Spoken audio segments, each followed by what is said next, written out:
जनसंवाद न्यूज, सत्य आणि विश्वासाची बातमी। उल्हासनगर महानगरपालिका, all India local self real estate organization आणि ओरियन कन्स्ट्रक्शन यांच्या संयुक्त विद्यमाने सोमवारी शहराच्या विविध भागात कचरा वर्गीकरण आणि घरगुती कंपोस्टिंगवर आधारित सार्वजनिक नाटकाचं आयोजन करण्यात आलं होतं।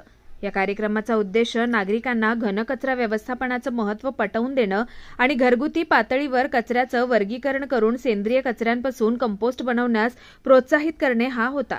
सतरामदास हॉस्पिटल रोड यासह अनेक ठिकाणी सादर केलेल्या या सार्वजनिक नाटकात ओला, कोरडा आणि ई कचऱ्याच्या वर्गीकरणाबद्दल सविस्तर माहिती देण्यात आली।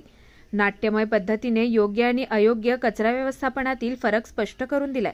या उपक्रमामुळे शहरात स्वच्छतेबद्दल जागरूकता वाढली असून भविष्यात असे कार्यक्रम सातत्याने आयोजित केले जातील असं आयोजकांचं म्हणणं आहे। ही मोहीम महापालिका आयुक्त मनीषा आव्हाळे यांच्या नेतृत्वाखाली करण्यात येते। जनसंवाद न्यूज, सत्य आणि विश्वासाची बातमी। आजच सबस्क्राइब करून बेल आयकॉनला क्लिक करा आणि पहा ताज्या घडामोडींचा अचूक अंदाज आपल्या मोबाईलवर।